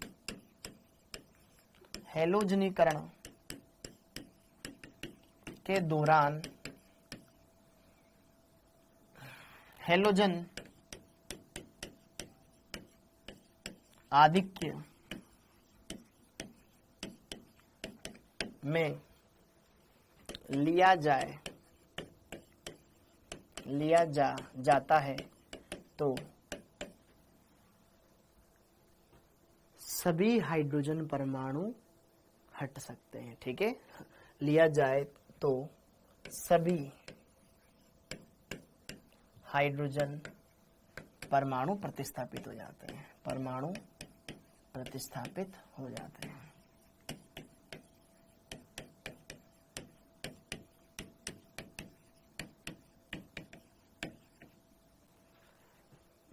उदाहरण, CH4। जब मीथेन की क्रिया आप क्लोरीन के साथ करवा रहे हो, Cl2 के साथ करवा रहे हो in presence of sunlight, H-, तो मीथेन और क्लोरीन में अगर आपने क्लोरीन आधिक्य में ले रखा है बेटा, तो ये तो तब तक क्रिया करता जाएगा जब तक इसमें हाइड्रोजन है। समझ में आई मेरी बात? इसका मतलब क्या कि सर जब पहले तो क्या होगा, एक क्लोरीन आएगा, एक हाइड्रोजन हटाएगा, यहां से एक हाइड्रोजन गया, यहाँ एक क्लोरीन इसमें जुड़ जाएगा, तो इसका एक क्लोरीन, इसका हाइड्रोजन HCl निकल जाएगा। तो यहाँ पे क्या बच जाएगा, CH3Cl। ये एक बार अभिक्रिया हुई। अभिक्रिया यही नहीं रुकेगी, अरे अभी तो इसमें और हाइड्रोजन मेरे को हटाने, तो फिर ये वापस से रिएक्शन में पार्टिसिपेट करेगा। Cl2 फिर आएगा और सनलाइट की प्रेजेंस में एक क्लोरीन और आएगा, एक H हटाएगा, तो यहां से H और इसका एक Cl बचा, एक Cl इसमें ऐड हो गया, CH2Cl2 बन गया। इस कार्बन से दो क्लोरीन जुड़ चुके हैं अब, ठीक है। इसका नाम है क्लोरोमीथेन।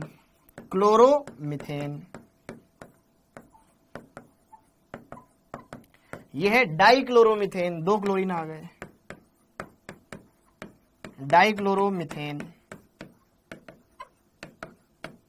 ओके, अब अभी भी हाइड्रोजन है, तो फिर वापस से Cl2 का अटैक होगा सनलाइट की प्रेजेंस में, एक Cl वहां जाएगा, एक Cl H के साथ निकल जाएगा, माइनस मतलब निकलना, ठीक है। तो यहाँ पे CH, एक H रह गया, तीन क्लोरीन बन गए, ट्राइक्लोरोमीथेन। ये बन जाएगा आपका ट्राइक्लोरोमीथेन,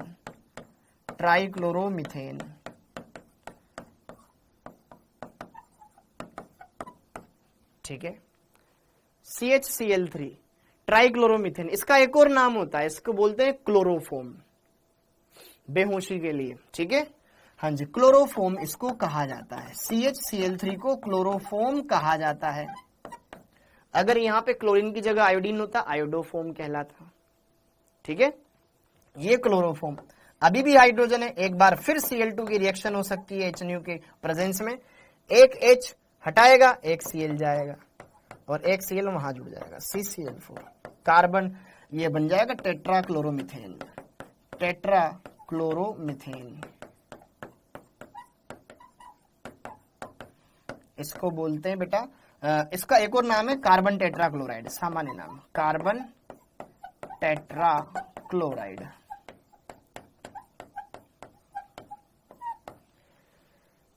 इस तरीके से यहां पर ये प्रोसीड हो सकता है। तो अगर एल्केन आधिक्य में दे रखा है तो वन स्टेप रिएक्शन, मतलब एक हाइड्रोजन हटेगा, एक क्लोरीन जुड़ेगा। लेकिन अगर आपको क्या बोल दिया जाए, हेलोजन आधिक्य में दे दिया जाए, तो तब तक क्रिया होती जाएगी जब तक कि क्या है, सारे हाइड्रोजन न हट जाए एल्केन वाले। ठीक है, एल्केन के ही हाइड्रोजन हटाता है, मतलब एकल बंधित कार्बन के हाइड्रोजन हटाता है। क्या मेरी बात समझ में आई? क्या कर सकते हैं हम बेटा? ऐसे कोई भी क्वेश्चन आ जाए हम अच्छे से कर सकते हैं, बढ़िया से उनको देख सकते हैं, अच्छे से समझ करके सारी बातों को क्लियर कर सकते हैं। डन? ओके, ठीक है।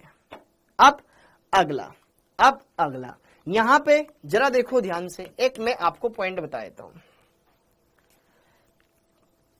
ठीक है, क्लोरीन Cl2 की क्रियाशीलता ये लिख लो। ठीक है, Cl2 की क्रियाशीलता Br2 से अधिक होती है,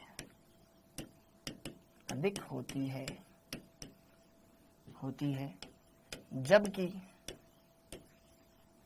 Br2 की चयनात्मकता, सेलेक्टिविटी की चयनात्मकता Cl2 से अधिक होती है।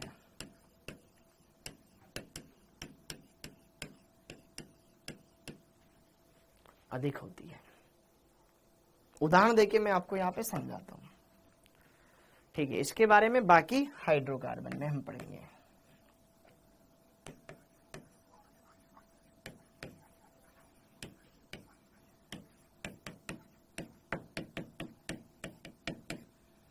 ठीक है, वरना इस चैप्टर का जो पार्ट है ना वो अलग दिशा में चला जाएगा, इसलिए उदाहरण देके मैं समझा रहा हूं।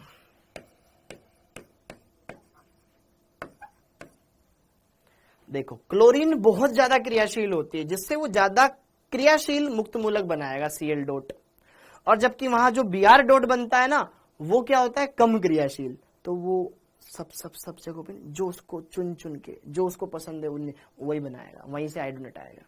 ठीक है, जैसे कि देखो ध्यान से,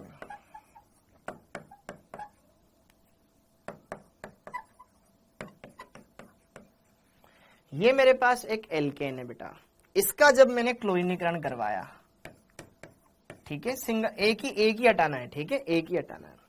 ठीक है, और मैंने यहां पर इसी का मैंने ब्रोमीनीकरण करवाया।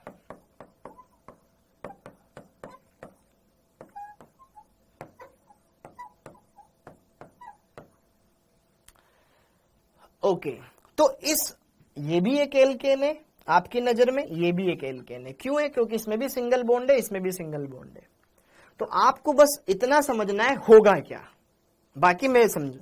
एल्केन है, एल्केन के ऊपर हेलोजन का योग प्रतिस्थापन होगा, मतलब इसमें से हाइड्रोजन निकलेगा और हेलोजन आएगा।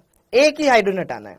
अब ये भी 1 डिग्री हाइड्रोजन है, ये भी 1 डिग्री हाइड्रोजन है, ये भी 1 डिग्री हाइड्रोजन है, इसमें ये भी 1 डिग्री है, ये भी 1 डिग्री है, ये भी 1 डिग्री। सर या तो हाइड्रोजन 1 डिग्री भी हट सकता है और एक हाइड्रोजन 3 डिग्री वाला है, समझ रहे हो? मतलब दो तरह के उत्पाद संभव है। सर या तो क्लोरीन 1 डिग्री वाले हाइड्रोजन को हटा के जुड़ेगा या 3 डिग्री वाले को जुड़ेगा, दोनों बनेंगे, बस एक कम मात्रा में एक ज्यादा मात्रा में। क्योंकि ये जो क्वेश्चन करवाया था इसी बात, हाइड्रोजन तो तीनों तरह के हट सकते हैं, एक बार ये वाला हट जाए, एक बार ये वाला हट जाए, एक बार ये वाला हट जाए, बनेंगे तीनों उत्पाद, लेकिन सबसे ज्यादा मात्रा में ये बनेगा क्योंकि यहाँ पे 3 डिग्री मुक्त मूलक बनेगा। समझ में आया? ओके, तो उसी तरीके से बेटा यहाँ पर समझ गए मेरी बात को? तो यहां पे भी दो केस पॉसिबल है कि सर ये या तो 3 डिग्री वाले कार्बन को हाइड्रोजन का हटाए या फिर 1 डिग्री वाले कार्बन से जुड़े हुए हाइड्रोजन को हटा दे।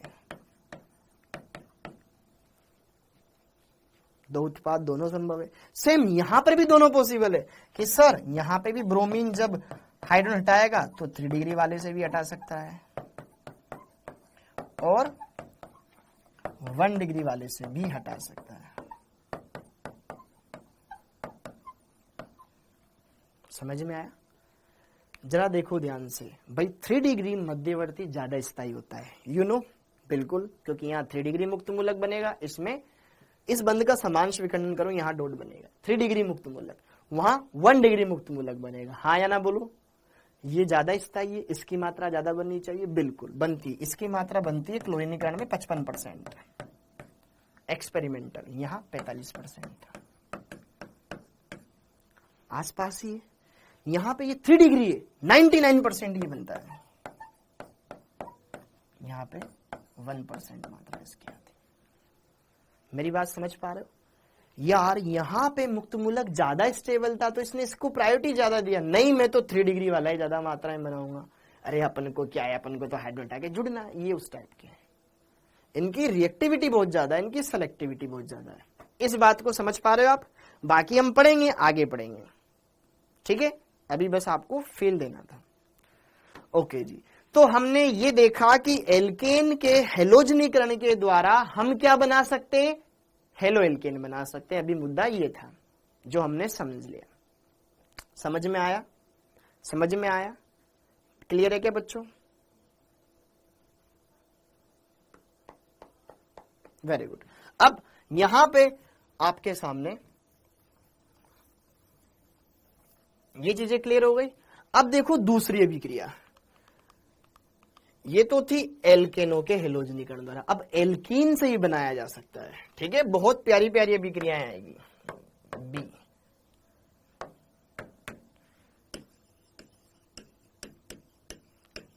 एल्कीन, एल्कीन के द्वारा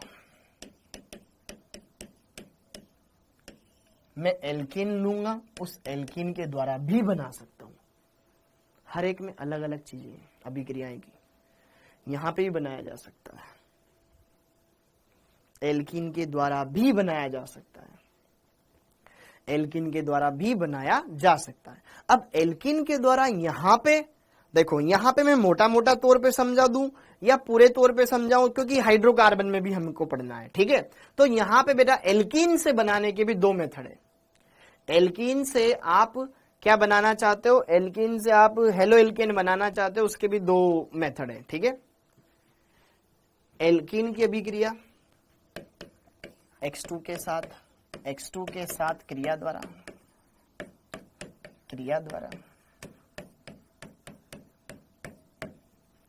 ठीक है? पहले इसको देख लेते हैं, जब एल्कीन के ऊपर X2 का योग करवाया जाता है, डबल बॉन्ड हटा के हेलोजन जोड़ने दो, पाई बंद तोड़ दो, हेलोजन चिपका दो, ठीक है?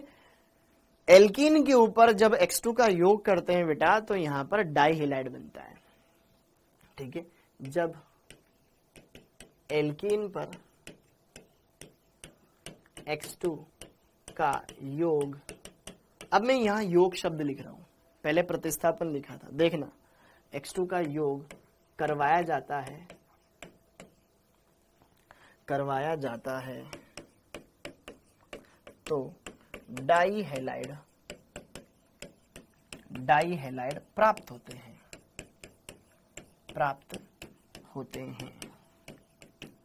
यह इलेक्ट्रॉन स्नेही E+ इलेक्ट्रॉन स्नेही योगात्मक अभिक्रिया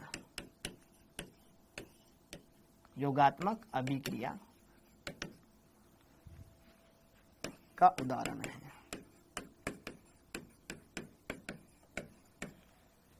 हाँ जी, देखो ध्यान से, कोई भी एल्कीन लेता हूं बेटा, उदाहरण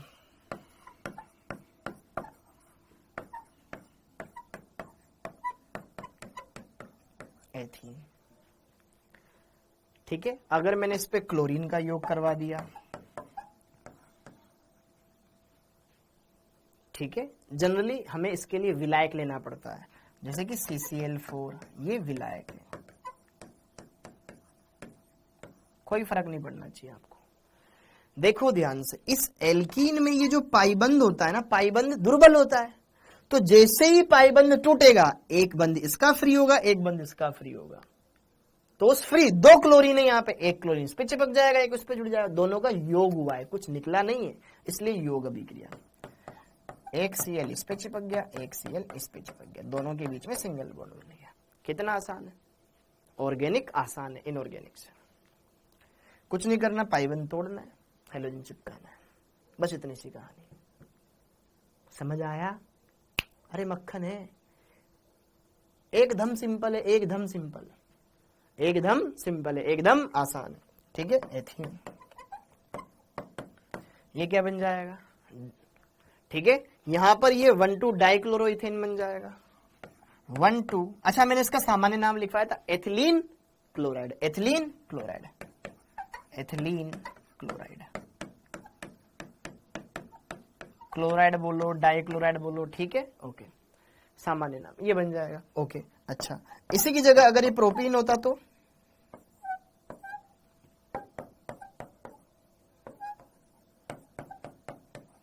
क्या हो जाएगा, ये प्रोपीन है, या बार बार नाम नहीं लिखूंगा मिलके, ठीक है, मैं उत्पाद बनाऊंगा खटाक से, डबल बॉन्ड हट जाएगा, पाइबंद हट जाएगा, एक Cl इस पे जुड़ेगा, एक Cl इस पे जुड़ेगा, एक Cl यहां जुड़ जाएगा, एक Cl यहां जुड़ जाएगा, क्या दिक्कत है, कर सकते हैं, कर सकते हैं, yes yes yes yes yes yes yes yes yes कर सकते हैं। और ऐसे ही एक अभिक्रिया और, थर्ड उत्पाद,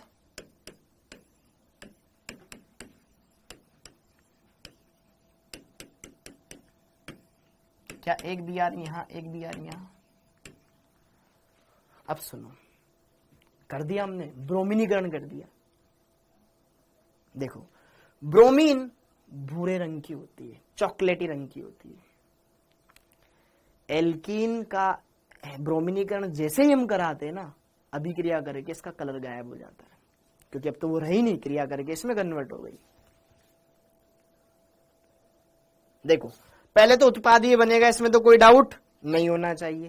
दूसरी बात, यह एल्कीनों का परीक्षण होता है, काम की बात ये, क्योंकि जो ब्रोमीन भूरे रंग की थी, अभिक्रिया के दौरान उसका कलर गायब हो गया, इसका मतलब सामने वाले में पाइबंद है, पाइबंद है मतलब वो एल्कीन है, सट, मामला क्लियर, समझ में आया।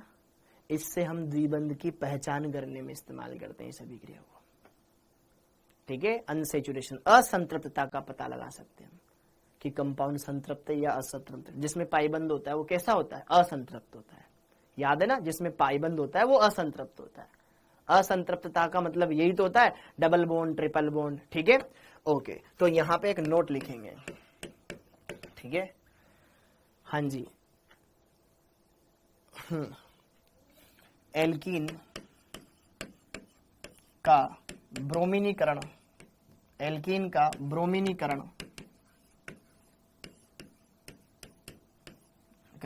असंतृप्तता, असंतृप्तता का परीक्षण होता है, ठीक है। ये प्रैक्टिकल टेस्ट आ गया तुम्हारा, परीक्षण होता है क्योंकि इस अभिक्रिया के दौरान, इस अभिक्रिया के दौरान Br2 का भूरा रंग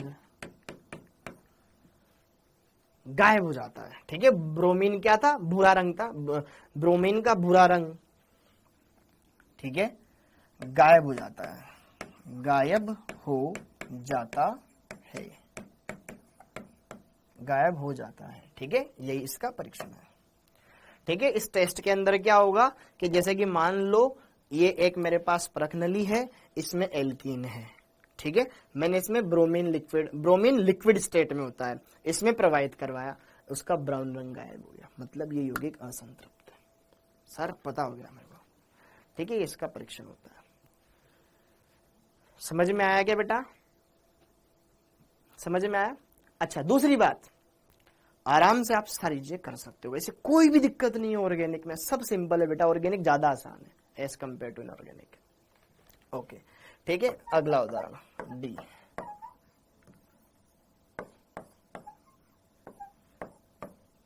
अरे अरे अरे, ये बेंजीन का है, बना दिया, भावनाओं में गए।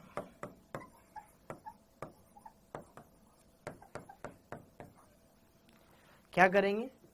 कुछ नहीं करेंगे, सब पाइबंद तोड़ देंगे, 2 बिया जोड़ देंगे अगल बगल। है कितना सिंपल, कोई दिक्कत ही नहीं है, एकदम सिंपल है, एकदम लजीज है, एकदम मक्खन है, कोई दिक्कत नहीं, आराम से बनेगा, सब कुछ होगा। अच्छा,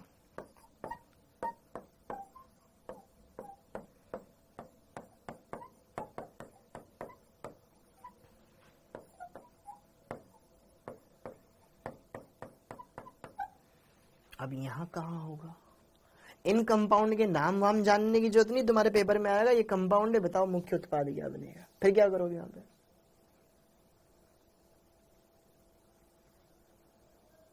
देखो ये कंपाउंड है, अब Br2 है, कौन सा पाइबंद तोड़े? बेंजीन वाला तोड़े कि बाहर वाला तोड़े? बेंजीन का तो तोड़ ही मत देना, उससे उसकी एरोमेटिकता खत्म हो जाएगी। क्या बेंजीन ऐसे अभिक्रिया करना चाहेगी कि अभिक्रिया के दौरान उसकी एरोमेटिकता समाप्त हो जाए? ना, बाहर वाला कौन सा एरोमेटिक है? हाँ या ना?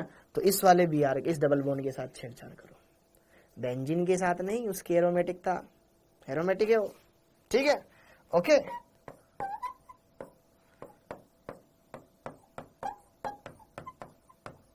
एक Br यहां चिपका दो, एक Br कहीं भी चिपका दो, इस पे आ जाएगा। समझ में आया क्या?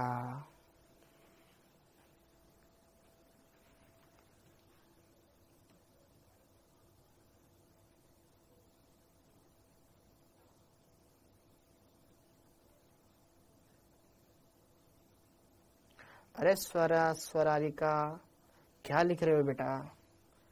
ठीक है,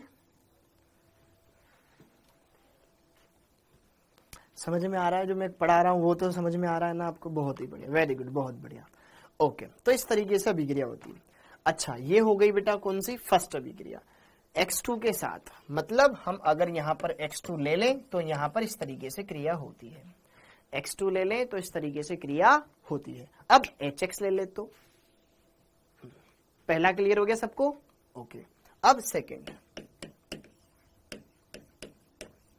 एल्कीन की HX हेलोजन और पीछे fluorine HF, HCl, HBr, HI, ठीक है, हेलोजन अम्ल, इनको बोला जाता है हेलोजन अम्ल। HX एल्कीन की HX से क्रिया द्वारा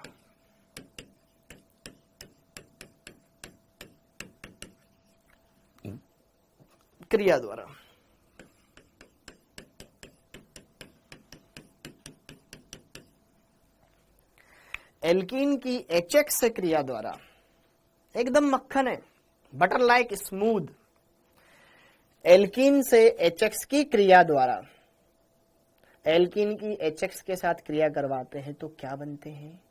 हेलो एल्कीन बनते हैं, ठीक है, लिखो एल्कीन की HX हेलोजन अम्ल, ठीक है, HX मतलब HF, HCl, HBr, HI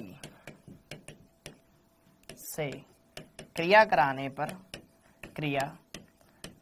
पर हेलो एल्केन प्राप्त होते हैं, हेलो एल्केन प्राप्त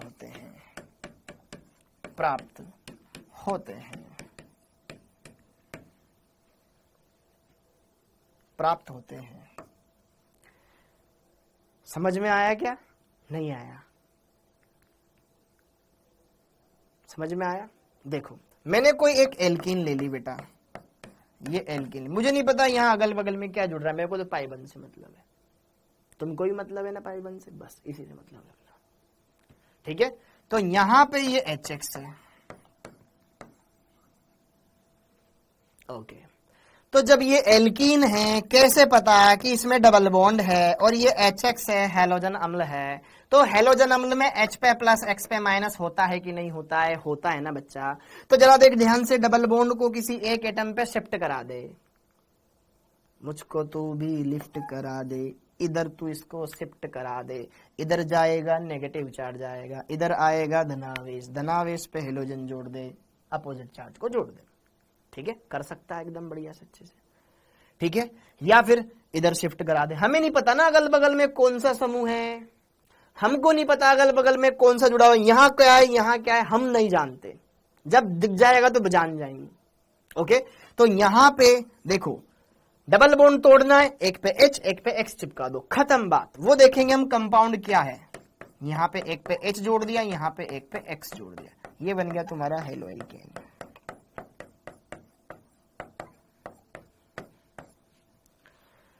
समझ में आया क्या?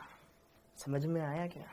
नहीं आया? एकदम सिंपल है बेटा, एकदम सिंपल। किसी एक पे भी जोड़ दे, अभी नहीं पता हमको क्या है अगल बगल में, यहाँ कार्बन ही होगा, पर हाइड्रोजन होगा, कार्बन होगा, उन्हीं में से कोई एक है। ठीक है, ओके। जैसे कि देखो उदाहरण,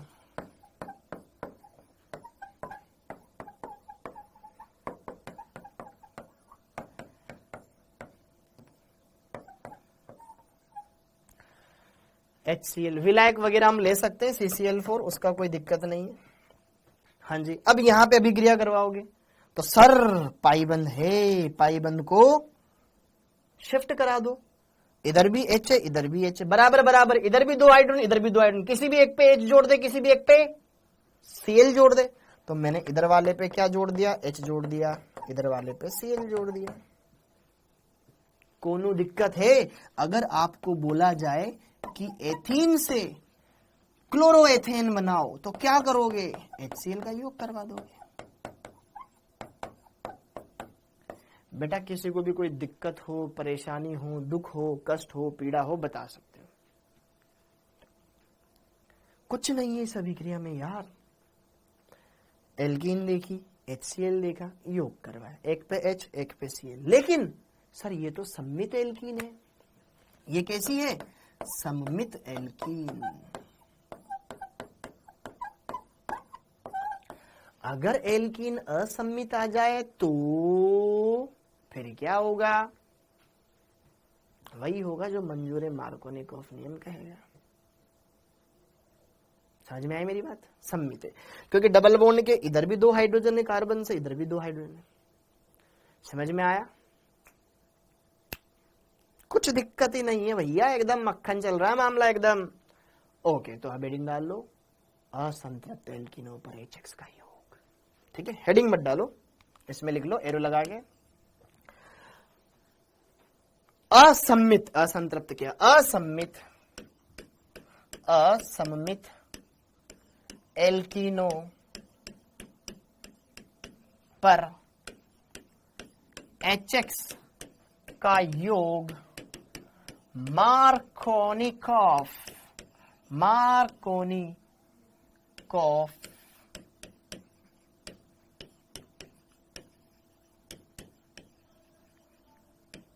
कोनिकॉफ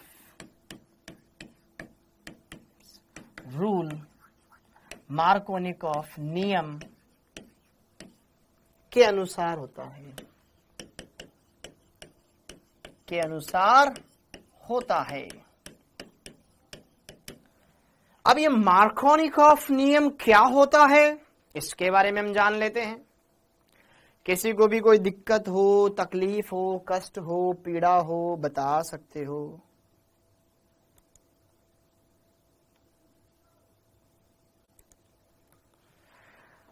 हाँ जी भाई, सारा पटेल बेटा, किसी को कोई दिक्कत है बता दो बेटा। हाँ सारा जी, क्या दिक्कत है?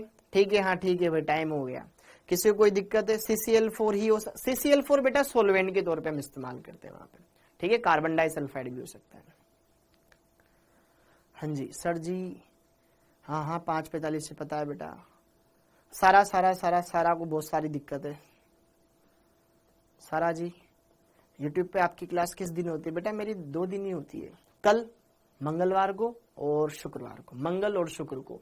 तो बेटा कल आप 12 बजे जरूर आए अगर आपके फ्री है तो। आप ऐसे क्यों बोल रहे हैं बेटा? मैं तो कुछ भी नहीं बोल रहा हूँ, सही तो बोल रहा हूँ। अगर किसी को मेरी बातों से बुरा लगा हो, सॉरी। हाँ जी, क्लियर हो गया? ओके, ई वाला बता दीजिए। ई वाला कौन सा वाला? ई वाला बेटा देख ध्यान से, बेंजीन तो एरोमेटिक यौगिक है ना, तो एरोमेटिक यौगिक के ऊपर देख तू Br जोड़ेगा तो पाइबंद टूट जाएगा और बेंजीन एरोमेटिक नहीं रहेगी, तो बेंजीन पे क्यों अभिक्रिया होगी? तो ये Br2, जैसे कि यहां पे लिख ले 1 मोल, ठीक है, 1 मोल तेरे को Br2 दे रखी है। अब ये कहां जुड़ेगी? बेंजीन पे जुड़ेगी कि इधर जुड़ेगी? इधर जुड़ेगी, क्योंकि यहां डबल बॉन्ड टूट करके यहां पे ये पाइबंद हट जाएगा, एक Br इस पे एक Br इस पे लग जाएगा, खत्म बात।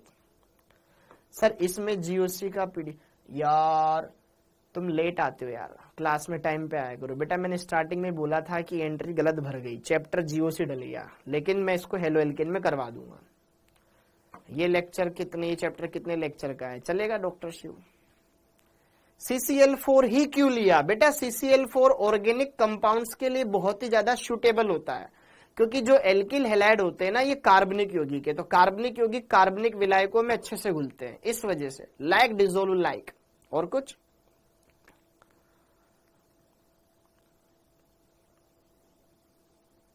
दिमाग ही नहीं लगा ना आज की क्लास में। इनऑर्गेनिक का बेस कब से, इनऑर्गेनिक को रिवाइज करो यार। वेरी गुड नवीन पांडे जी, परी जी। फिजिक्स की क्लास देखो, अगली क्लास का टाइम कब आ गया देखो, अगले ऐसे दिन निकलेंगे तुम्हारे सटासट सटा, पता ही नहीं चलेगा। और पढ़ा रहे हो क्या? नहीं पढ़ा रहा हूं।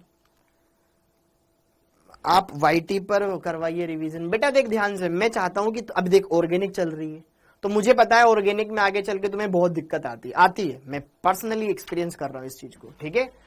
तो मैं क्या कर रहा हूं, तुम्हें इधर भी पढ़ा रहा हूं उधर भी पढ़ा रहा हूं, तो रिवीजन होता जा रहा है साथ के साथ, ठीक है? चिंता मत कर, यूट्यूब पे अपन वो जब फिजिकल केमिस्ट्री के चैप्टर पढ़ेंगे तो फिजिकल पढ़ाने लग जाऊंगा, टेंशन मत ले, ताकि दोनों तरफ चलता रहे। Thank you, thank you. अरे सारा पूछना बेटा डाउट। हेलो एल्किनो में फोर्स की ब्यूटीन आएगा, ठीक है? अगर कुछ ऐसा है तो लिख लेना बेटा। हरिओम। अभी वाला एग्जाम्पल बता दो, ये बताया, क्या बताया इसमें? इसमें तो कुछ नहीं है बेटा, ठीक है? मार्कोनिकोव का नहीं है, अगली क्लास में पढ़ेंगे, ओके? अरे किसका कलर रेड दे रखा है यार? बुरी होती, बुरी, हल्की सी डार्क चॉकलेटी होती है। पायरीन CCl4, वेरी गुड, बिल्कुल बेटा, पॉइजनस होती, ठीक है? थैंक यू जी, थैंक यू, थैंक यू, जय हिंद।